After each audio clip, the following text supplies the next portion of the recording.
Quelle drôle d'année, pourrait-on dire, comme on disait jadis, la drôle de guerre. Personne n'aurait en effet imaginé, à la fin de l'année dernière, combien nos vies, mais peut-être plus encore la perception que nous avons de l'existence allait changer au cours de cette année à cause d'un petit virus venu de Chine.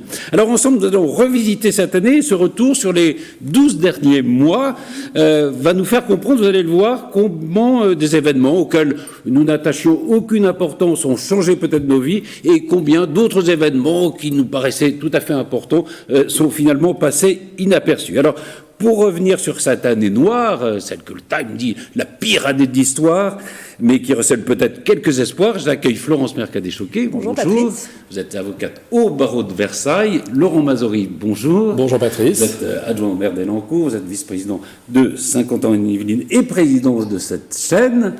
Anne-Charlène Bézina-Duclerc, bonjour. Bonjour Patrice. Vous êtes maître de conférence à l'université de Rouen et c'est important, vous allez voir pourquoi. Stéphane Monson, bonjour. Vous êtes professeur à l'université de Versailles-Saint-Quentin et doyen honoraire de la faculté de droit.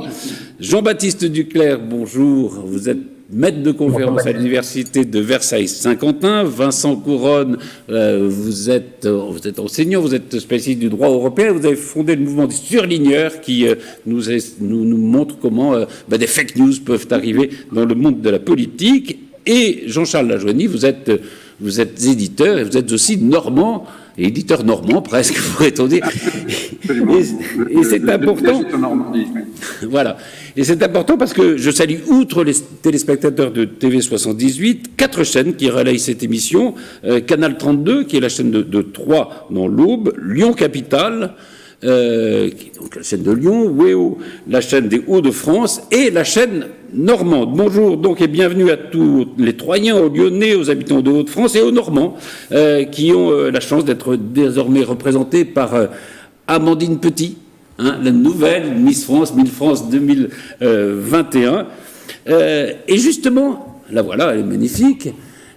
Justement, cette élection de Miss France a été gâchée par des tweets antisémites parce que l'une des concurrentes était Miss Provence, je crois, a dit que son père était israélien, ce qui a provoqué une vague de tweets antisémites.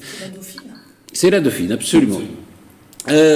Justement, c'est un des problèmes qu'on va évoquer, qui a été évoqué dans cette année, c'est le déferlement de haine sur les réseaux sociaux, la difficulté parce que les serveurs eux-mêmes ne suppriment pas ces tweets ou c'est Twitter en réalité. Est-ce que là, il va falloir un projet, il y a des projets de loi pour éviter ce déferlement de haine? Florence. Alors, oui, il y a des projets de loi sur les fameux articles 24 et 18 maintenant, qui s'appellent plus l'article 25, pour justement stopper, en tout cas interpeller les personnes qui sont à l'origine de messages de haine et de dénonciation de personnes en pouvant les identifier, donc soit avec leur nom, soit avec leur adresse, en appelant à la haine. Là, en l'espèce, sont des propos antisémites et qui peuvent parfaitement être poursuivis sur la base du code pénal tel qu'il est. Internet n'est pas un lieu de non-droit. Absolument. Voilà. Jean-Charles Lajoigny, vous vouliez intervenir là-dessus ?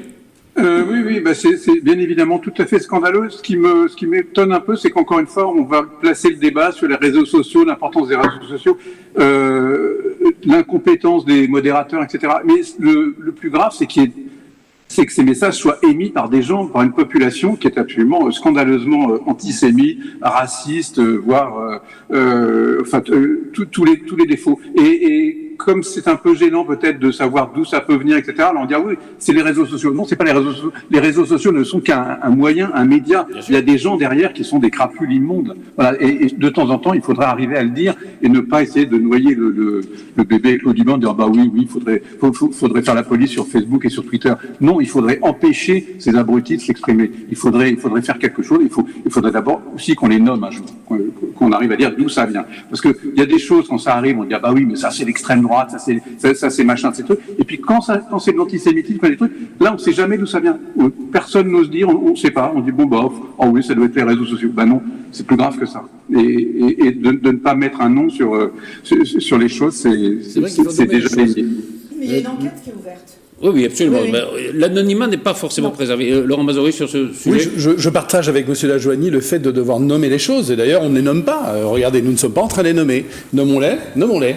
Il y a 2 antisémitismes en France. Il y a un antisémitisme historique, j'allais dire, qui remonte pratiquement à la crucifixion du Christ avec tout son héritage de chrétien, on va dire d'une forme d'extrême droite, etc., qui est inhérente, qui passe dans l'ensemble des vecteurs de la société, qui est là, qui est rémanent, qui est tout le temps présent. Et il y a un islamisme importé, un islamisme, vous voyez ce lapsus, il y a un antisémitisme importé par une forme d'islamisme ou d'islamo-gauchisme qui vient des territoires occupés, dont d'ailleurs, le conflit israélo-palestinien qui est porté par des gens en France qui d'ailleurs, si on leur demandait l'histoire du conflit, n'y connaissent absolument rien, ils ne font que colporter ce qu'ils entendent sans savoir même probablement situer où est la Palestine ou où est Israël, et qui utilisent cela pour, on va dire, conglomérer ou agglomérer autour d'eux un certain nombre d'oppositions qui, quelque part, luttent en réalité à travers cet antisémitisme contre, une nouvelle fois, les valeurs de la République et la laïcité de la République qui sous-tend l'ensemble des religions. Donc, c'est pour moi encore plus grave que ce que je vois et ce que j'entends. Alors, non pas qu'il y en ait un qui soit meilleur que l'autre, il y en a un qui est plus dans une longue durée, qu'il faut combattre de manière systématique, de manière, j'allais dire, patiente. Oui, c'est l'antisémitisme de l'affaire Dreyfus. Exactement. Et une autre qu'il faut combattre de manière encore plus efficace et plus rapide, parce que lui, c'est un antisémitisme qui va même au-delà de l'antisémitisme, qui veut combattre la démocratie et la République française. Sur ce sujet, une autre intervention ou on passe à autre chose? Anne-Charlène? Oui, pourquoi pas, simplement dire que déjà on est dans un PAF sur les leçons de 2020 et je crois qu'on se rend compte que finalement il n'y a pas de leçons de 2020 dans ce genre d'épisode qui arrive en fin d'année où on avait pu penser justement que cette émission allait aider à mettre un petit peu de paillettes dans la fin d'année. On se rend compte qu'on n'est encore tristement pas beaucoup appris sur le vivre ensemble. Alors, je disais, cette année a été surprenante. Juste un tout petit extrait, c'est ce que la fin du discours d'Emmanuel Macron quand il a présenté ses vœux pour 2020. C'était en décembre 2019, évidemment. Je vous souhaite une très bonne année 2020. Vive la République. Vive la France. C'était la fin du discours, naturellement, mais c'est vrai qu'il avait parlé de la réforme de retraite, il avait parlé d'un certain nombre de sujets, évidemment, pas de ce qui allait arriver, de ce que le Time appelle la pire année de l'histoire. Stéphane Monceau, c'est peut-être un peu exagéré, non? Ouais, vous savez, en cherchant bien, et peut-être pas très longtemps, et pas de manière très approfondie, je suis sûr qu'on va trouver pire. Dans l'histoire. Puis le tout est de savoir où commence l'histoire et puis ce qu'elle représente pour chacun. Alors la pire année, je sais pas, c'est un slogan ou un effet médiatique. Je sais pas, on trouvera peut-être des gens pour lesquels 2020 a été une année magnifique, après tout. Mais c'est vrai que au regard de considérations plus collectives, plus générales, c'est vrai que les motifs de non-satisfaction sont légion. Donc, pire année, ça, sûrement pas. Année très particulière, très révélatrice de plein de choses. Non plus, oui, quoi. Évidemment. 1939 ou 1914, c'était pas terrible non plus. Non, c'était pas génial. Non. 40, c'était pas génial non plus. 40, c'était pas génial non plus, oui. Non, c'est vrai que on a toujours tendance à penser que ce qu'on vit est la pire des choses qu'on n'ait jamais vécues. On n'a pas vécu le reste. Oui. C'est probablement le pire journal, parce que si je ne me trompe pas, c'est aussi le journal qui a mis Mademoiselle Traoré en tête de gondole. Et donc, voilà. Quelles que soient les unes de ce journal depuis quelque temps, je pense que la presse américaine est devenue folle et le Time en est devenu l'étendard de cette sous-presse et de ces titres ridicules les uns après les autres et de ces personnalités qui n'ont aucun intérêt. Enfin, voilà, donc c'est un événement nul et non avenu et voilà. Mais effectivement, il y a bien pire que cette année 2021. Enfin, je veux dire, c'est 2020. Avant d'aborder l'année mois par mois, je voudrais vous interroger sur un petit événement qui met en scène une famille versaillaise. On a parlé de l'élection de Miss France et des tweets antisémites, et c'est toujours intéressant quand sur un événement de variété, de divertissement, il se passe des choses peut-être politiques. Et cet événement, c'est la victoire de la famille Lefebvre dans l'émission « La France a un incroyable talent ». On va les regarder, ils se présentent et puis ils chantent d'ailleurs. Donc moi c'est Gaël, j'ai 22 ans et je suis l'aîné de la famille et je fais du chant depuis que j'ai 8 ans. Moi c'est Blanche, j'ai 21 ans, je fais de la musique au conservatoire depuis que j'ai 8 ans et je chante depuis 5 ans. Moi c'est Clément, j'ai 17 ans et je chante à la maîtrise depuis mes 8 ans. Alors moi c'est Emmanuel, j'ai 15 ans et je chante à la maîtrise Notre-Dame de Versailles et je fais de la flûte à bec. Moi je m'appelle Colombe, j'ai 12 ans et je joue du violon. Bonjour, je m'appelle Raphaël, j'ai 8 ans et je chante à la maîtrise. Donc je suis le papa de la famille, je m'appelle Gabriel et j'ai une femme merveilleuse. Donc moi je m'appelle Anne, je suis la maman, je fais de la musique depuis que je suis toute petite et je fais de la direction de chœur maintenant.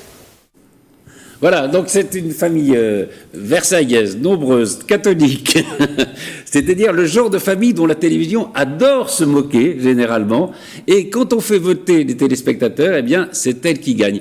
Est-ce qu'on peut avoir une lecture politique de ce vote, ou est-ce que j'exagère si je dis ça? Je ne sais pas, Patrice, ce qu'on peut dire, c'est que de toute façon, la télévision adore se moquer, et nous-mêmes, nous adorons nous moquer.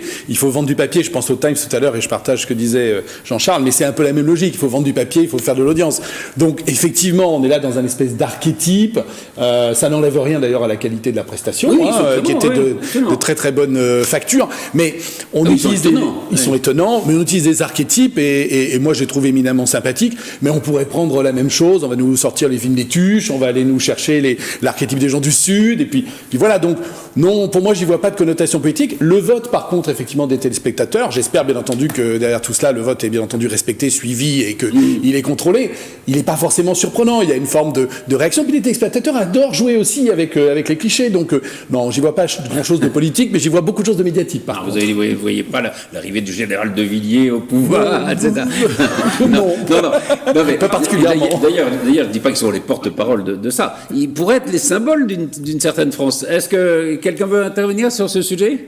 Oui, moi je voudrais dire une chose. D'abord, je pense être le seul de cette noble assemblée à avoir suivi les aventures de la famille Lefebvre depuis le début, parce que c'est une émission que j'adore, et c'était franchement assez drôle. Et surtout, les premières fois, comme vous le dites très justement, Patrice, le jury a commencé à se moquer. En voyant cette famille effectivement un peu archétypique, et puis complètement séduit par franchement les chants, alors qu'ils sont certes pas ceux entonnés par les rappeurs, hein. On est assez loin on n'est pas tout à fait dans le même monde, mais c'était le jury au départ moqueur était tout à fait séduit, et donc après c'est un parcours classique, et donc effectivement c'est tout à fait mérité. Après on peut préférer le rap, on peut préférer taper sur des tambours et être 50, chacun ses goûts, mais il y a sûrement quand même une petite réaction qui fait qu'on est quand même dans une époque, puisqu'on fait la rétrospective de l'année, où tout ce qui est disons que tout ce qui est blanc, d'un certain milieu, etc., quinquagénaire et hétéro, est tout de suite vilipendé. Et là, on a effectivement une famille avec beaucoup d'enfants. Il n'y a pas de voilà. Donc, je pense que là, les gens se sont dit, tiens, de temps en temps, voilà, on n'est pas en train de critiquer. On peut s'enthousiasmer pour quelque chose. Et voilà, c'est en ce sens qu'il y a peut-être un petit côté politique là-dedans, un ras-le-bol d'une certaine image qu'on voudrait nous faire passer en permanence dans les médias d'une France qui n'est pas forcément celle que tout le monde a envie de voir et d'apprécier. Donc c'est un signe en tout cas. Et la victoire de la famille Lefebvre coïncide aussi avec le départ de Jean-Pierre Pernaut du trésor de TF1, qui était aussi l'image d'une certaine France, hein. Oui, c'est exact, tout en sachant néanmoins qu'il était premier sur la tranche des 25-35 ans, qui d'habitude est plutôt une tranche qu'on va chercher plutôt dans les émissions, je pense au rap dont on parlait à l'instant. Ben non, il était premier sur la tranche des 25-35, donc c'est quand même, voilà, réfléchissons à ça. Est-ce qu'il n'y a pas non plus une forme de parisianisme contre la province, qui serait symbolisée par Versailles, ce qui serait le comble, mais après tout, c'est peut-être historique. Alors, on va commencer la rétrospective de cette année, et on va commencer par le mois de janvier, évidemment. Alors, janvier, il y a un événement qui est apparu et qui peut-être va marquer l'année, c'est l'affaire Mila. Vous savez, cette jeune fille qui a été victime d'une virulente campagne de harcèlement pour avoir tenu des propos jugés blasphématoires envers l'islam. C'est vrai que c'est une affaire symbolique de l'année, celle-là. Qui veut commencer ? Jean-Charles, peut-être ? Oui, c'est tout à fait symbolique, et c'est absolument effrayant parce que, mis à part vous qui la remettez en valeur, si je puis dire, cette pauvre jeune fille est assignée à résidence, était obligée de quitter le lycée militaire dans lequel elle était abritée parce qu'elle avait été dénoncée, parce qu'elle est dénoncée à chaque fois qu'elle va quelque part, que ce soit en voyage d'études ou dans un lycée. On est obligé de l'exfiltrer à chaque fois, et tout ça dans une sorte d'indifférence coupable. Il n'y a pas un homme politique, ou quasiment pas, qui prenne sa défense, qui soit là, parce que c'est ça le véritable drame, au-delà de son drame personnel, c'est-à-dire que ça arrive aujourd'hui à Mila, mais ça va arriver à plein d'entre nous, peut-être l'année prochaine ou dans 2 ans, et dans l'indifférence générale, oh bah oui, elle avait Caster, etc. Et on est là, cette fille vit un véritable calvaire, et ses adversaires, ses ennemis, eux, vivent en toute impunité, sont tranquilles, pérorent, se baladent dans les médias, etc. Et cette pauvre jeune fille est quasiment condamnée à mort. On le sait bien. Elle a, j'espère pas, mais elle a au mieux un destin à la Salman Rushdie ou à l'auteur de Gomorrah. Enfin, c'est-à-dire que sa tête est mise à prix, et elle le dit elle-même. Elle sait très bien qu'elle ne pourra pas s'en sortir. Sa vie est foutue. C'est bien foutu parce que la démocratie française et la politique française, les hommes politiques français n'ont pas le courage de taper du poing sur la table. Voilà. Alors, je signale quand même que Jean-Michel Blanquer a assuré, le ministre de l'Éducation a assuré qu'elle trouverait un établissement pour poursuivre ses études, mais c'est vrai que on a senti là aussi, et peut-être que le discours qu'a fait Emmanuel Macron au Mureaux en désignant l'islamisme radical est important sur ce plan-là, on a senti en effet des analyses différentes. Certains la défendant, évidemment, certains disant non, on ne peut pas blasphémer une religion. Ah mais on est un peu sur le même sujet que concernant Miss France tout à l'heure en réalité, dans une certaine mesure. Blasphémer, est-ce qu'il faut dire les choses là aussi? Non mais alors, il y a plusieurs niveaux. Il y a effectivement la réaction de ceux qui disent on n'a pas le droit de blasphémer une religion et qui du coup prônent l'appel au meurtre. Donc de toute façon, on n'a pas le droit de prôner l'appel au meurtre, et particulièrement en France, on a le droit de blasphémer une religion. Nous sommes dans une république issue du siècle des Lumières. Oui, on a le droit de critiquer toute chose dans le respect du cadre de la loi. Et là où effectivement, je rejoins encore Monsieur Lajoigny, manquer de courage, décidément, manquer de courage politiquement, mais manquer de courage d'un point de vue policier et manquer de courage d'un point de vue juridique. C'est-à-dire qu'on retombe toujours sur cette problématique aujourd'hui qu'on va probablement un jour, effectivement, comme le disait ma collègue tout à l'heure, prôner une nouvelle loi, mais on a déjà les lois nécessaires pour faire condamner ces gens-là. Il faut avoir effectivement le courage politique de le faire, mais il faut avoir le courage politique d'arrêter, il faut avoir le courage politique de poursuivre, et il faut avoir les moyens financiers de condamner à des peines qui soient effectivement effectuées et appliquées. Parce qu'on le sait tous très bien aujourd'hui, qu'on a pour des raisons économiques et financières qu'on peut comprendre par ailleurs, une vraie problématique pour appliquer les peines. Donc bien une grande partie de ces gens se moquent bien de pouvoir lancer des anathèmes, condamner à mort n'importe qui, voire même d'ailleurs parfois de passer à l'acte, comme on a pu le voir. Je pense à M. Halimi par exemple, qui avait quand même été victime de crimes racistes très clairement identifiés par la même frange que ceux qui condamnent aujourd'hui cette jeune fille. Stéphane Manson, sur ce sujet ? Oui, non, je nuance. Je ne nuance pas sur la liberté que nous avons, et fort heureusement, de mettre en cause les dogmes religieux, y compris de manière grossière, comme ça a été le cas de cette jeune fille. C'est son droit de dire qu'elle veut quelque mal à l'orifice anal du prophète. Elle a absolument le droit de le faire. Ce qu'elle n'a pas le droit de dire, en revanche, c'est d'insulter les adeptes de ce dogme, de cette religion, ce qu'elle n'a pas fait.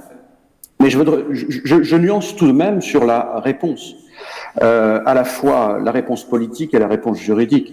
La classe politique n'a pas été unanime dans le soutien qu'elle aurait pu apporter aux agresseurs ou à ceux qui l'ont menacée. Et de surcroît, les institutions ont réagi puisque des condamnations ont déjà été prononcées, notamment à l'égard de plusieurs de ces personnes qui l'ont menacée, soit d'ailleurs en direct, soit à distance. Il y a eu déjà des condamnations qui ont été prononcées. Quant à la question de l'exécution des peines, là aussi, c'est autre chose, mais il faut être beaucoup plus prudent que cela. On sait que on a toujours une vision trop caricaturale. Enfin, Florence serait mieux qualifiée que moi pour le dire, mais les peines sont si j'ose dire, beaucoup plus et beaucoup mieux exécuté qu'on l'entend parfois ou qu'on veut bien le dire dans le débat politique. Anne-Sharon Bézina, est-ce que justement, enfin, dans cette affaire, et puis on peut le rapprocher, enfin, du discours que prononcera Emmanuel Macron, alors ça sera plus tard le 2 octobre de cette année au Mureaux, est-ce qu'il n'y a pas, et on le voit peut-être dans cette affaire Mila, dans ces hésitations, est-ce que il faut pas rattraper des années et des années de laisser-faire? On reparle toujours de l'affaire de Creil, c'était en 1989. Les certificats de virginité, etc. Il y a des médecins qui disaient, bah oui, il faut quand même les faire. Est-ce qu'on n'a pas pris beaucoup de retard quand même dans cette lutte contre l'islamisme radical ? Alors, je vais me permettre de faire un petit retour parce que c'est vrai que je voulais intervenir notamment sur un point de l'affaire Mila que je trouve qu'on ne met pas assez en lumière.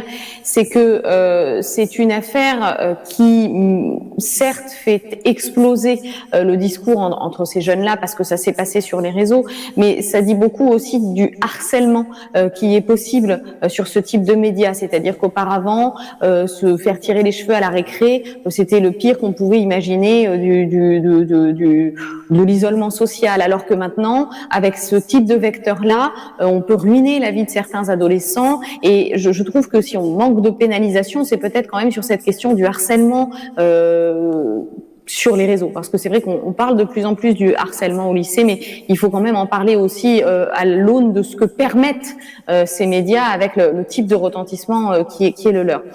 Sur le point de savoir si on a été en retard, moi je ne suis pas sûre que ce soit un retard de notre législation, par exemple, sur les types de réponses juridiques ou même quelque chose qui soit dû à une incapacité politique. J'ai l'impression que le phénomène évolue et que l'histoire elle-même amène chaque année plus de frustration et donc chaque année peut-être plus de revendications et chaque année finalement plus de haine. Donc moi j'ai le sentiment que c'est pas tellement un retard que nous payons que le fait qu'il y a une internationalisation, un durcissement de ces phénomènes de violence dans les discours entre les religions, mais aussi entre les manières de vivre, et que finalement, ce qu'on est incapable de maintenir, c'est une loi commune. Alors, on a parlé de la laïcité tout à l'heure, mais finalement, c'est le grand concept d'ordre public, c'est-à-dire cette idée d'être ensemble.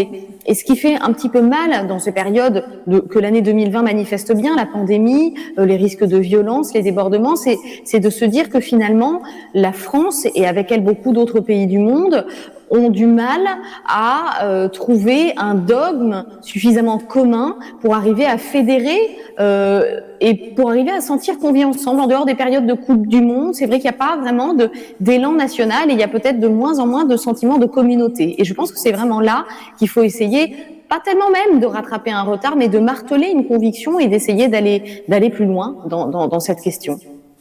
Alors on continue avec le mois de janvier. Le 23 janvier, 3 cas de coronavirus sont signalés en France. Est-ce que vous vous souvenez, Vincent Couronne, par exemple, notre analyse de ce coronavirus, on se disait quand même, bon, c'est loin, c'est une petite grippette, c'est pas grand-chose. Vous vous souvenez de ça ?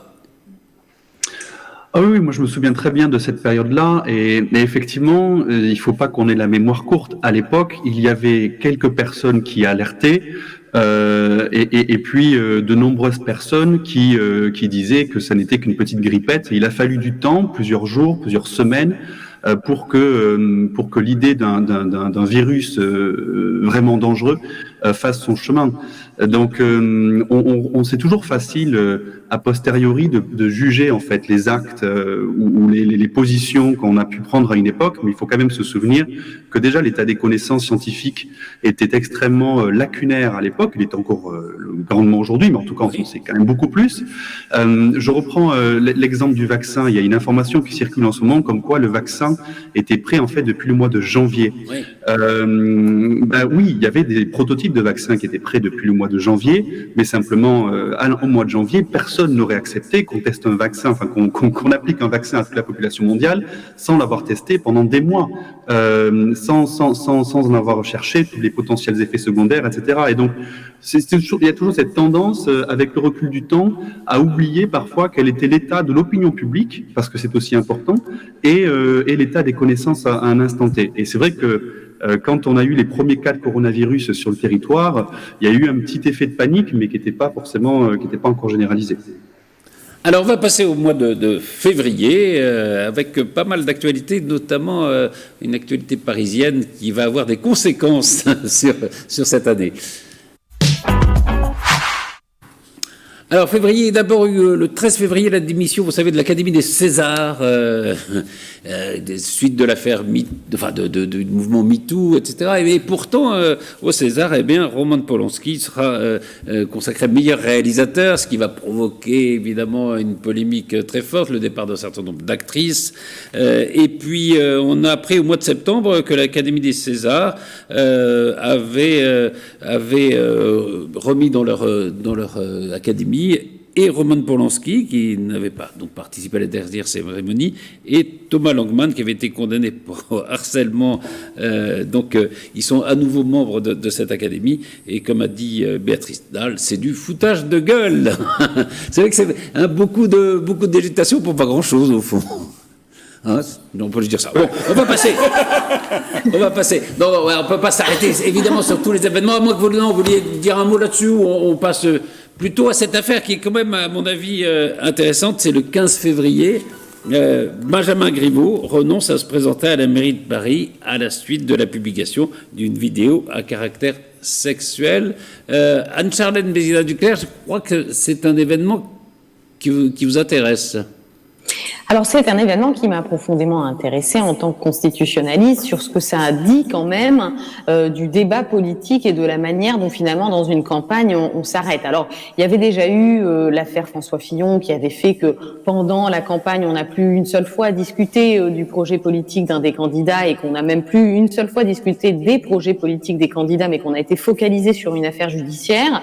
Mais là on descend encore plus bas. Et je trouve que l'affaire Griveaux a signé peut-être la fin d'une confiance peut-être même d'un certain respect à la classe politique, dans le sens où il y a eu vraiment cette idée même qui a pu prospérer par ce fameux Piotr Anderwerski, je sais même plus comment il s'appelle, Pawlewski sûrement, cette idée que on pouvait politiquement combattre quelqu'un en allant justement fouiller dans des vidéos de ce caractère-là. Donc il y a eu finalement pour moi une dégradation absolue du discours et puis quelque chose qui relève aussi de la délégitimation de ce propos en disant mais il n'avait qu'à pas jouer les pères de famille durant sa campagne, qui m'a semblé totalement choquant et finalement peut-être annonciateur d'une fin d'un discours politique qui pourrait être apaisé. Justement, Vincent Couronne, sur cette attaque dont a été victime quand même Benjamin Griveaux, on s'est interrogé sur la liberté d'expression. Est-ce que publier des vidéos comme ça fait partie de la liberté d'expression ? Non, et c'était intéressant de voir qu'à l'époque, Piotr Pawlewski était résidait en France parce qu'il ne pouvait plus vivre en Russie, où effectivement sa liberté d'expression là-bas était largement entravée, et il s'est plaint malgré tout qu'en France il ne puisse pas, en tout cas on l'attaque. Parce qu'une plainte a été déposée contre lui pour avoir diffusé cette vidéo de Benjamin Griveaux. Or, la liberté d'expression en France, elle a ses limites, comme partout en Europe, et notamment ici, c'était la question de l'atteinte à la vie privée. On ne peut pas délibérément porter atteinte à la vie privée de quelqu'un, et parce que face à la liberté d'expression, il y a d'autres libertés avec lesquelles il faut pouvoir la concilier. Et Benjamin Griveaux, dans sa vie privée, a des libertés qu'il doit pouvoir aussi préserver. Après, sur la question de l'inadéquation entre son discours public et sa vie privée, eh bien, il y a des tas d'autres manières, des enquêtes journalistiques, et même un artiste peut tout à fait arriver à dénoncer sans porter forcément atteinte à la vie privée d'une personne publique. Donc, d'ailleurs, je trouve que la réaction souvent des Parisiens, parce que là, on parle ici d'une élection municipale parisienne à l'époque, a été assez intéressante. La plupart des gens avec qui on en parlait disaient mais après tout, on s'en fiche un petit peu en fait de la vie privée de Benjamin Griveaux, et certains avaient même exprimé leur souhait de le voir continuer malgré tout, pour montrer que justement en fait à Paris, les gens se moquaient un petit peu de ce genre de bisbille. Florence Mercadier choquée. Pardon? Oui. Ce qui est troublant dans cette affaire, au-delà de tout ce que vous venez de dire de façon tout à fait intelligente, c'est un peu la bêtise, j'allais dire, de Benjamin Griveaux qui se voyait, enfin était probablement promis un assez grand avenir politique et qui ne comprend pas que quand on aspire à ce genre de rôle, on balance pas des vidéos porno à n'importe qui, à une maîtresse d'un jour, à quelqu'un qu'on ne connaît pas sur les réseaux sociaux. C'est plutôt ça qui me choque, parce que qu'après effectivement, comme vous dites très justement, il fasse ce qu'il veut. Bon, je veux dire, chacun sa. Et je ne juge pas ça, mais qu'il n'ait pas compris qu'un homme politique ne peut pas avoir l'avis de Monsieur Tout-le-Monde ou de Jojo le routier en balançant ses vidéos sur Facebook. C'est ça que je ne comprends pas, quoi. Mais vous savez, il y aurait sans doute une totale au monde actuel et le type ne comprend pas. Alors soit il était raide amoureux, c'est le cas de le dire, mais sinon, voilà, je trouve ça. Mais il y aurait sans doute une thèse à faire sur les réseaux sociaux quand même, hein, que ça avait été partagé, parce qu'on a été très dur avec les réseaux sociaux jusqu'à présent, parce que c'est vrai qu'il y a un vrai problème de législation, mais en l'occurrence, c'était pas un problème de modération sur des réseaux sociaux, puisque c'était une conversation d'ordre privé, ce qui est encore plus choquant justement d'un point de vue juridique. Mais il y aurait sans doute une thèse à faire sur le sentiment d'impunité de certains hommes politiques qui sont tombés parce qu'ils pensaient que rien ne pourrait leur arriver. Et Griveaux en est un exemple, mais il n'est pas le premier et de loin. Florence, oui. Les hommes politiques, le pouvoir, c'est, pour faire un parallèle avec Benjamin Griveaux, mais le pouvoir, c'est comme du Viagra. C'est une espèce bah voilà, non mais je pense que si, ça donne une impression de surpuissance. On a un élu avec nous. Oui. Alors, on a un élu avec nous. De la France. Voilà. Non, mais ils ont une impression de surpuissance. Je voulais vous interroger sur autre chose, parce que cette affaire Griveaux, c'est quand même le début, c'est la démission aussi d'Agnès Buzyn du ministère de la Santé, la nomination d'Olivier Véran, et peut-être le début d'une défiance des Français vis-à-vis du pouvoir, parce qu'il va y avoir toute cette communication un peu bizarre sur les masques, sur les tests, etc. Voilà, c'est aussi ça la démission de Griveaux, ce que ça annonce. Oui, mais ça ne date pas de Benjamin Griveaux, cette défiance des Français vis-à-vis des hommes politiques. On a dit quand même que la ministre de la Santé, elle avait peut-être autre chose à faire que d'aller se présenter à la mairie de Paris. Enfin, ça lui a été reproché. Oui, mais je pense que là, elle a été poussée vers la mairie de Paris. Je ne pense pas que c'était son souhait à l'origine de se rendre à la mairie de Paris, d'autant plus que c'était complètement suicidaire de la part d'En Marche d'envoyer Agnès Buzyn sur la mairie. La perte d'En Marche s'est mise en place. C'est ça, oui. Ouais. Donc, je pense que cette défiance, notamment par exemple par rapport à Benjamin Griveaux, si on commençait à fouiller dans la vie privée de tous les hommes politiques, Benjamin Griveaux, il ne serait pas le seul, hein, parce qu'on voit bien déjà sur le passé d'un certain nombre d'hommes politiques décédés. Il faut lui demander. J'espère que vous mettez un H majuscule à l'homme politique et que ça concerne aussi les femmes politiques, parce que j'ai quelques anecdotes, je ne peux pas révéler ici, qui seraient succulentes. Mais c'est pour ça que je dis que le pouvoir est quelque chose où on surfe dans les hautes sphères et on ne se rend plus compte de ce qu'on fait. Mais maître, vous avez tout à fait raison, c'est toujours été le pouvoir, le sexe et l'argent. Enfin, c'est ce qui domine le monde et qui le fait fonctionner. Dans le cas de Benjamin Griveaux, la vraie problématique, c'est qu'il était assez gogo pour penser qu'effectivement que ça ne sortirait pas et qu'il ne se soit pas rendu compte de la manipulation. Mais à part ça, et après les événements en cascade, on va aller plus loin également, ça assure la victoire d'Anne Hidalgo et ça lui assure peut-être même une candidature à la présidentielle. Vous voyez, si on tire la logique jusqu'au bout, on voit bien ces médias. Voilà d'une petite vidéo comme ça, il y a eu des conséquences absolument incroyables. On va passer au mois de mars. Évidemment, et le mois de mars, c'est le premier confinement et les municipales. Alors, Jean-Baptiste Duclercq, le premier confinement, vous vous souvenez comment c'est arrivé ? Est-ce que ça a été... C'est vrai que tout le monde était un peu sidéré une fois qu'on a été confiné. Oui, effectivement, cette sidération, elle succède à ce que décrivait tout à l'heure Vincent, c'est-à-dire qu'on était au départ dans une phase qui était... celle de la curiosité, du doute. Il y avait, il faut le rappeler aussi, cette désinformation qui avait été orchestrée par la Chine sur la naissance du virus là-bas. Et c'est ça, en fait, qui a généré cette espèce de moment de flottement, en fait, en France, mais évidemment dans toute l'Europe, et et en Italie en particulier. Et puis, effectivement, donc il a fallu ensuite, face à la montée exponentielle du virus, prendre des mesures qui ont été d'ailleurs réalisées de manière tout à fait soudaine, de manière tout à fait subite. Et donc, lorsque la nouvelle a été annoncée, on était tous sidérés. Moi, je me souviens que des messages circulaient sur les réseaux sociaux, des textos où chacun connaissait quelqu'un qui connaissait quelqu'un qui était au ministère de l'Intérieur, où on nous annonçait des dizaines de millions de morts. Là où d'autres disaient que déjà on était dans le complotisme et que tout ça était orchestré d'en haut pour manipuler les gens et pouvoir leur renier leur liberté. Donc c'était un moment extrêmement particulier, et puis à cela évidemment s'ajoutaient les élections municipales. Là aussi il y a eu un moment de flottement puisqu'il y avait le confinement qui était organisé et puis en même temps ce grand moment de démocratie. Il me semble d'ailleurs qu'à l'époque le président de la République était défavorable au maintien de cette élection, et sous la contrainte des partis politiques, ou en tout cas de la majeure partie d'entre eux, effectivement, ces élections ont été organisées. Je crois qu'après coup, on l'a un petit peu regretté, compte tenu notamment du nombre de cas de Covid qui ont été contractés à cette occasion. Alors, je rappelle la chronologie des événements. 12 mars, donc, le président Macron annonce que le pays sera confiné à partir du 17 mars. Le 14 mars, Édouard Philippe annonce la fermeture des lieux recevant du public, non indispensables à la vie du pays. On va commencer à parler d'essentiel, pas essentiel. Donc, les établissements scolaires seront également fermés. Le 22 mars, le Parlement adopte la loi instaurant un état d'urgence sanitaire. Le 27 mars, le confinement est prolongé jusqu'au 15 avril. Le 7 avril, la France dépasse la barre des 7000 morts.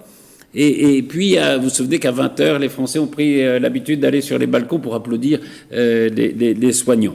Et le 13 avril, le confinement est prolongé jusqu'au 11 mai. Alors, revenons un instant justement sur ces municipales. Vous étiez candidat. Oui, tout à fait. Tout à fait. Il y a eu évidemment une abstention très forte. Beaucoup d'élections au premier tour. Dont la vôtre aussi, dans la nôtre, oui, absolument. Ouais. C'était un moment un petit peu lunaire, d'abord parce que moi, personnellement, mon papa est décédé du Covid quelques temps après. Il était déjà malade, il avait déjà été atteint. En fait, on ne savait pas de quoi.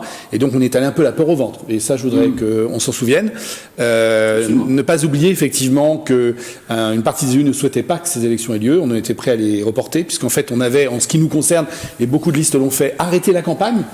Pratiquement 4 semaines avant. C'est-à-dire qu'en réalité, on a fait une campagne d'une semaine et le reste du temps, on est resté chez nous. Pas le cas de toutes les listes, mais beaucoup l'ont fait. Donc on avait vraiment le sentiment d'une angoisse. Et le jour d'élection, on avait beau avoir eu quelques moyens qui nous avaient été donnés, des masques, du gel, enfin on n'a rien inventé, c'était déjà le cas. On a passé une journée d'angoisse et dans une certaine mesure, avec un taux de participation faible, on était presque un peu rassurés parce qu'on s'est dit qu'on s'était moins exposé. Je veux dire, c'est du concret, peu vous le diront, mais c'est du concret, c'est une réalité. Donc après, effectivement, beaucoup de listes ont été élues au premier tour, et puis rappelons-nous, il s'est posé ensuite la question de savoir, mais quand aura lieu le deuxième tour? Le deuxième tour n'a pas eu lieu comme il aurait eu dû. Va-t-on annuler le premier tour et faire voter tout le monde? Voilà, on est parti quand même dans des semaines de débat. Absolument. Et je tiens à rappeler d'ailleurs, on en parlait discrètement il y a quelques instants, que effectivement le président de la République était pour le report des élections, c'est le cas d'Édouard Philippe également. La pression a été beaucoup mise par Gérard Larcher, le président du Sénat, pour qu'elles aient lieu. Alors, dans un but, effectivement, de favoriser le renouvellement des équipes, etc. Puis, il y a toujours une petite dose de politique derrière tout ça. Mais ça a été un vrai débat au sein de la classe politique et des électeurs également. Stéphane Manson, vous diriez que ce sont des élections au rabais ? Non, ce ne sont pas des élections au rabais. Il n'y a pas en démocratie d'élections au rabais. Le corps électoral, le peuple, fait ce qu'il veut de cet outil démocratique important. Il y a eu du contentieux, d'ailleurs, certaines listes perdantes qui ont attaqué, demandé au juge administratif l'annulation des résultats du scrutin du fait d'une abstention très élevée, d'une abstention très forte. Et le juge, j'allais dire évidemment, sur le plan juridique, et c'est compréhensif aussi sur le plan démocratique, le juge rejette de tels arguments. Il y a eu, je sais pas, un taux de participation, je sais plus de combien il était, qui tournait aux alentours de 30%. Tant pis. Il y a, de mon point de vue, il n'y a pas d'élection au rabais. Alors ça pose d'autres questions, bien entendu, mais une élection reste un outil démocratique fondamental, y compris avec des marées électorales de participation aussi faibles, aussi basses. Alors, on va passer au mois de mai. On arrive tout doucement. Hein. Le mois de mai, c'était le déconfinement. Et puis, on a parlé beaucoup aussi du déboulonnage des statuts au cours de ce mois-là. Oui, alors, déconfinement, donc, qui arrive. Il y a eu un monsieur déconfinement que personne ne connaissait, qui s'appelait monsieur Jean Castex. Hein. Ça a été, alors là, on a l'impression qu'il y a eu quand même une libération qu'on a payée peut-être par la suite, après ce confinement qui nous avait tous sidérés, où on ne savait pas très bien, où les gens restaient chez eux quand même, avec quand même peur de ce qui se passait. On a une impression qu'on avait vaincu le virus, et c'est sans doute une impression qui était mauvaise et dont on paye les conséquences encore aujourd'hui. Je pense qu'on l'a tous vécu de la même façon. On a eu très peur, et puis ensuite, c'est un petit peu quand on enlève le couvercle sur la casserole qui est en train de bouillir. Évidemment, l'eau saute et s'évapore. Et effectivement, et qui plus est, je rajouterais un petit peu quelques messages du gouvernement qui étaient un petit peu pas très clairs sur le fait de dire profitez de vos vacances, c'est les vacances, un petit peu allez-y, respectez les gestes barrières, mais partez en vacances. Donc effectivement, un certain nombre de gens se sont libérés. Après, je suis pas certain que si on avait tout de suite mis en place plus de respect des gestes barrières, on ait eu de meilleurs résultats en termes en tout cas de gens contaminés, de personnes décédées, etc. On se souvient des problématiques pour avoir les masques pendant pratiquement 3 mois, on se souvient des problématiques pour se faire tester, et puis après, une fois qu'on a parlé de se faire tester, les gens se faisaient tester, mais et quoi d'autre? C'est-à-dire, on s'isole où, comment, on nous contraint à nous isoler, je vois qui, je ne vais pas revenir sur ce qui se continue encore aujourd'hui, à l'éducation nationale, une personne n'est qu'à contact, pas 2, alors que dans les entreprises c'est 2, enfin, on voit bien que on peut comprendre cette volonté de sortir, etc. Et je pense qu'on ne peut donner de leçons à personne. Le président est malade aujourd'hui, il aurait pu très bien être contaminé cet été parce qu'il voit beaucoup de gens. Je vais dire que c'est un principe mathématique, plus on voit de gens, plus on a de chance d'être contaminés, qu'on soit protégé ou pas. En tout cas, bouffer d'oxygène, de pouvoir ressortir, c'est absolument évident. Sur le déboulonnage, je cite, parce que l'affaire continue, je cite une déclaration récente d'Emmanuel Macron qui dit « On m'a parfois traité de brute épaisse parce que j'étais contre le déboulonnage des statuts. Je ne crois pas à la cancel culture, je ne crois pas à l'effacement de ce qu'on est. Par contre, ce qui est vrai, c'est qu'il y a toute une part de notre histoire collective qui n'est pas représentée. Qui peut être contre cette idée, Jean-Charles, non le président Macron a tout à fait raison. Après, oui, on peut multiplier comme ça, rechercher des écrivains, rechercher qui seraient issus de la diversité. Mais encore une fois, moi, je déteste tellement ce truc de la diversité parce que quand on parle de diversité, ça voudrait dire que moi, je serais issu d'une immonde uniformité. Puisque je ne fais pas partie apparemment de la diversité. Donc voilà, j'en ai marre un peu de ce concept de diversité qui ne veut rien dire. Effectivement, il y a un écrivain de couleur qu'on peut honorer, honorons-le, et puis voilà, mais on va pas non plus passer l'année là-dessus. On voit bien qui sont les gens derrière ça. Plus refléter l'identité française. Je vais un peu vite. Peut-être un tout petit mot, moi, sur ces déboulonnages, simplement dire quelle tristesse de n'avoir que le passé à refaire si on n'a pas l'avenir à créer. Je veux dire, c'est le symbole d'une population qui va quand même très mal. Et là aussi, on revient sur les concepts de vivre ensemble. On a quand même du coup des uns contre les autres, donc ceux qui sont les opprimés et ceux qui sont les oppresseurs.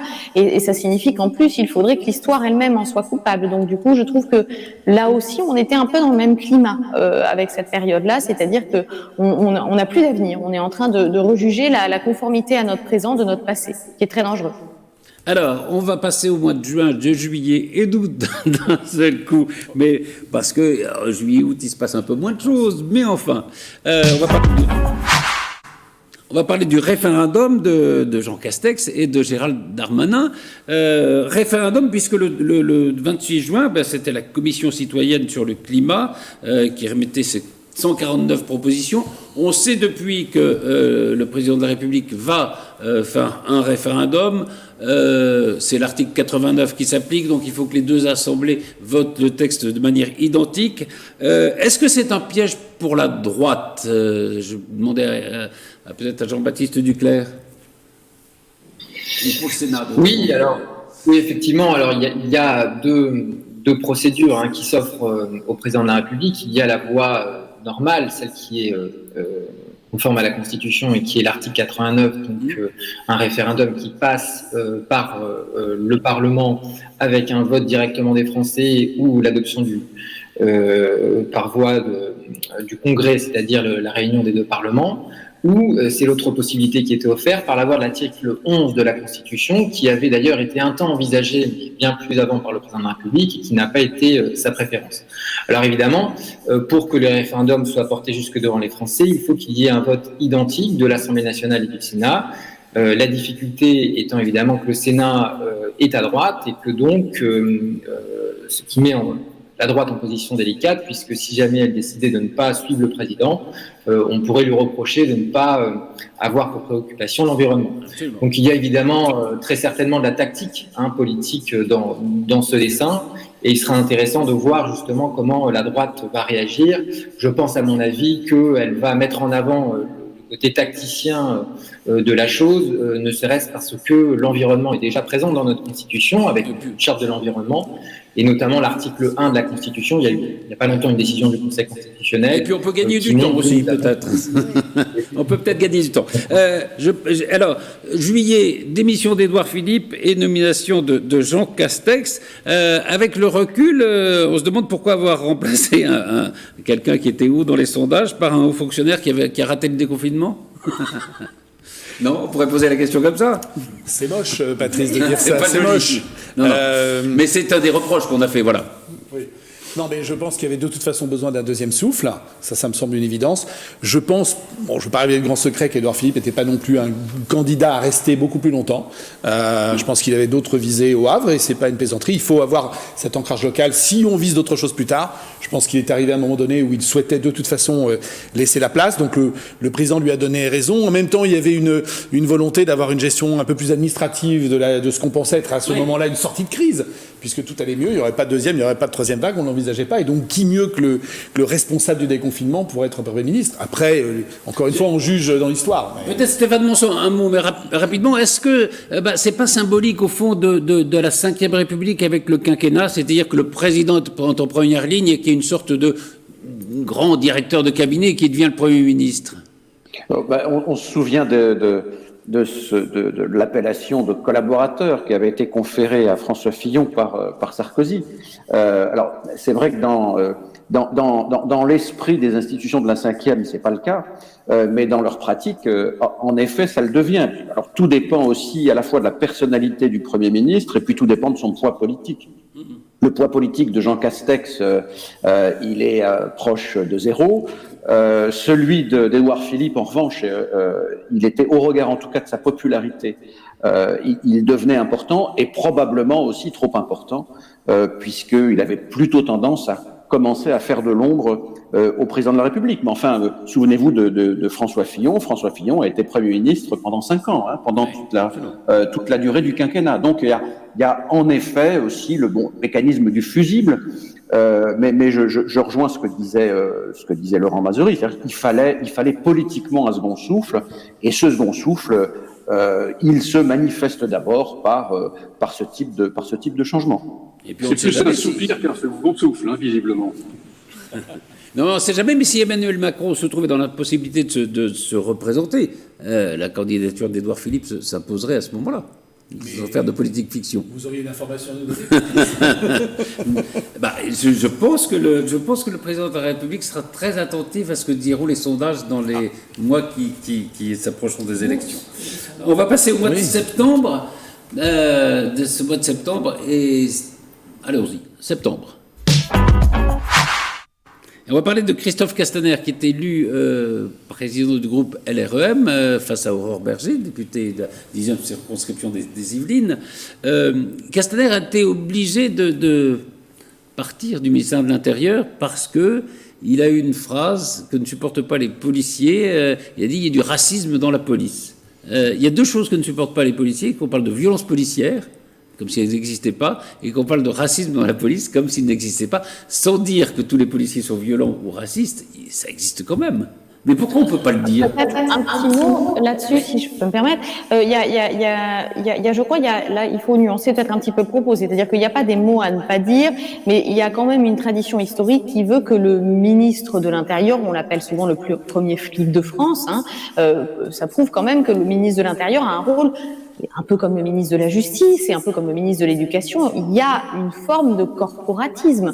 C'est-à-dire qu'un ministre, et c'est l'article 20 de la Constitution, est avant tout le chef d'une administration. Et donc, il se doit d'être en quelque sorte loyaux avec ses équipes. Et quand bien même ces équipes ont mal agi, il est toujours celui qui va essayer de les défendre ou de porter leur voix. Donc, à partir du moment où, quelque part, le ministre de l'Intérieur, qui est le chef du bateau, quitte le navire, quelques mois plus tard, le président de la République fait pas vraiment beaucoup mieux. Il y a quand même une forme de sentiment d'être lâché qui peut exister dans ce type de corporation. Et je crois que vraiment, indépendamment des mots qui ont été dit, c'est avant tout cette mutation du rôle du ministre de l'Intérieur qui était peut-être pas la bienvenue ou qui en tout cas mérite d'être questionnée. Il y a eu un gap à ce niveau-là. Je ne pense pas que le fait de nommer quelque chose qui existe fasse que M. Castaner quitte le navire.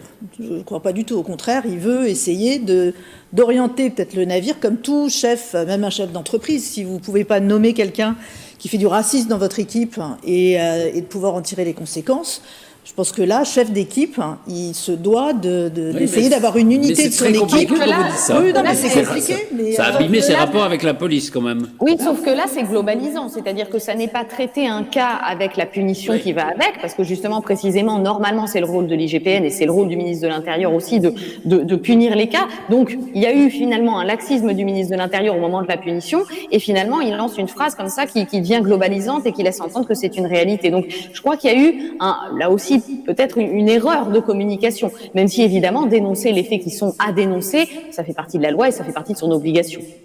Je signale juste une chose, parce qu'il est marqué Castaner et les lycéennes. On ne lui reproche absolument rien par rapport à ça. C'est parce que aussi au mois de septembre, il y avait ce mouvement des lycéennes qui demandaient de pouvoir être habillées comme elles le voulaient dans les lycées. Voilà. Ah, mais sur le point précédent, quand même, ce qui est important de comprendre, à mon sens, c'est toute la différence qu'il y a quand on dit violence policière et des violences dans la police.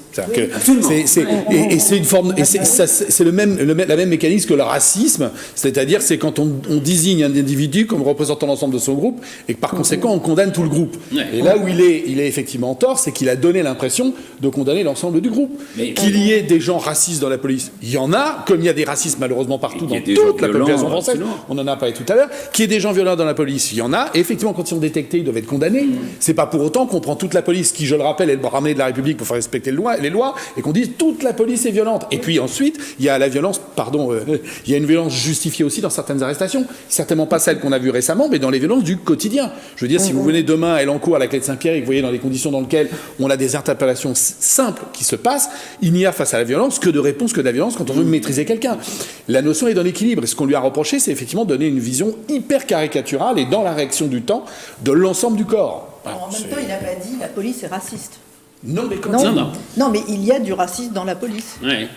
Mais c'est pas aussi global. Il faut faire très attention quand on est ministre de l'Intérieur. Et d'ailleurs, le président de la République, on lui reproche, il a parlé de violence policière, et on lui reproche aujourd'hui. Il nous reste à peine 3 minutes. On va passer au mois d'octobre. Novembre-décembre. Alors évidemment, il y a eu le reconfinement, il y a eu l'affaire Samuel Paty. En un mot, est-ce que vous pensez qu'il y aura un avant et un après affaire Samuel Paty ? Je crains que non. Vous craignez que non ? Moi, je crains que non, malheureusement. Jean-Charles ? Hélas, non. Il n'y a pas eu d'après l'affaire Mila, il n'y aura pas d'après l'affaire Paty, il n'y aura pas d'après, tout le monde baisse les bras et tout le monde s'en fout. Ce que je trouve triste, c'est finalement la succession des événements. C'est-à-dire que justement, on se déconfine, on croit un peu que la vie va reprendre et on se rend compte qu'on retombe sur une autre violence qui est plus celle de la santé, mais celle de la terreur finalement. Et bon, je ne sais pas s'il y aura un après. J'espère. Stéphane Manson. J'allais dire comme Anne-Charlène, j'espère qu'il y aura un après, et j'ajoute que ça dépend aussi de chacun d'entre nous, chacun là où il est, chacun avec les leviers dont il dispose, peut essayer de faire avancer les choses en expliquant, en convainquant et en ne se laissant pas impressionner. Jean-Baptiste ? Moi, je suis plutôt dans la résignation de Jean-Charles, même si j'aimerais avoir l'optimisme de Stéphane. Vincent ? Moi, je pense qu'il va y avoir un avant et un après, mais pas forcément dans le bon sens. C'est-à-dire que l'après, ça ressemble à plus d'autocensure de la part des enseignants et à plus de lois sécuritaires qui, en fait, ne changent pas grandement la donne. Mais comme quoi, bon, hein, même les morts, parfois, enfin, on espérerait qu'elles soient au moins utiles. On passe au mois de novembre. Alors, novembre, c'est l'espoir du vaccin, quand même, qui arrive. Et alors, il y a eu un petit croquis dans le Parisien, je voudrais qu'on le montre, c'est très intéressant. Ça montre au fond que à gauche, au centre, on est pour le vaccin, plus on va à droite et plus on est contre. Est-ce que non, mais c'est vrai, par exemple, Marine Le Pen ne veut pas se faire vacciner. Est-ce que vous pensez qu'il peut y avoir une lecture politique là aussi du vaccin ? Alors, franchement, vous me l'apprenez parce que c'est pas le sentiment que j'ai en local. Je connais beaucoup d'amis de droite qui ont tellement confiance en la science qu'ils seraient même fait vacciner dans la phase 1 sans faire les tests, et je connais beaucoup de gens de gauche qui feraient de même. Je suis très surpris en fait de cette étude. Bon, non, je sais pas ce qu'on peut en tirer. Moi personnellement, je me suis fait vacciner contre la grippe. Alors je suis au centre, alors donc je pense que je dois correspondre effectivement à la cible. Bon, on va faire un sondage. Alors, vous, vaccin, oui. Oui, bien sûr, oui. Oui, Anne-Charlène ? Oui. Oui, Stéphane ? Oui, évidemment, oui. Oui, Jean-Baptiste ? Bien sûr. Vincent ? Oui, juste un mot sur la question de plus à droite, plus on est à droite, plus moins on veut se faire vacciner. C'est que souvent ça correspond en fait à la sociologie aussi des sphères complotistes et des publics qui sont plus touchés par les théories complotistes, souvent sur les personnes plus âgées.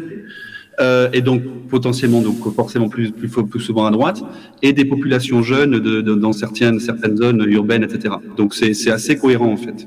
Jean-Charles ? Oui, bien sûr. Après, la seule vraie question de savoir quel vaccin privilégier. Hein. Mais l'ARN, la découverte est absolument formidable et géniale. Quelle souche aussi, peut-être. Je voudrais juste, il y a un truc merveilleux dans le Parisien d'aujourd'hui. Non, je peux plus, pardon. On passe juste au mois de décembre, parce que c'est l'apothéose. Décembre, c'est le président qui est positif. Est-ce que c'est pas la conclusion la plus géniale de l'année? Génial, je ne sais pas, parce que je lui souhaite pas d'être malade. Non, absolument, non, la plus symbolique, allez. Ouais, la plus symbolique. En tout cas, ça a l'avantage. Alors, c'est un avantage politique, c'est de le rapprocher encore plus des Français et de dire après tout, il est comme tout le monde, il peut être contaminé, donc il peut en tirer un seul bénéfice probablement, c'est celui de se rapprocher encore plus des Français. Deuxième avantage, c'est qu'on est content de le recevoir à Versailles dans les Yvelines, et les présidents sont toujours les bienvenus quand ils reviennent à Versailles. À la lanterne. Stéphane Monson. C'est pas le premier. On a eu Boris Johnson, Donald Trump. Absolument. Bolsonaro. Enfin, oui, il y a tout un tas. Le prince Charles, le prince Albert, etc. Oui. Du Canada aussi. Absolument. Juste pour conclure, peut-être. C'était une année noire. The Time, l'année la pire de l'histoire. Il y a quand même. Peut-être quelques lueurs d'espoir, c'est-à-dire que dans ce monde gouverné par l'argent, on a vu quand même qu'il y a la solidarité qui a beaucoup joué. Et puis, j'y reviens quand même, mais le génie quand même des scientifiques, parce que ce vaccin ARN, c'est absolument génial, quoi. Qui mime le coronavirus pour faire croire qu'il attaque nos corps. Je trouve ça absolument extraordinaire, non ? On peut avoir un peu quelque espoir, non ? Il est certain que si on se rapproche aux grandes épidémies comme la Grande Peste, etc., au Moyen-Âge, aujourd'hui, en un an, on se rend compte que c'est extraordinaire. On arrive à produire une forme de quelque chose qui sauve des vies très rapidement, dans des conditions absolument, effectivement, qui n'ont jamais existé dans l'histoire. Donc ça doit nous rassurer. Je pense que ça doit nous rassurer de futures épidémies, parce que malheureusement, ce n'était pas la première, mais ça ne sera pas la dernière. Il y en aura d'autres. Les virus mutent tous les jours. On ne sait pas de quoi demain sera fait. Et donc la science, effectivement, sort malgré toutes ces hésitations. Je rappelle que l'incertitude fait partie des calculs de la science, sort grandi dessous cela. Oui, puis il y a 2 ans, je pense qu'on n'aurait jamais imaginé de faire un vaccin en 1 an. Non, c'est clair. Même si, comme le disait Vincent, certains pensaient que le vaccin existait avant le virus.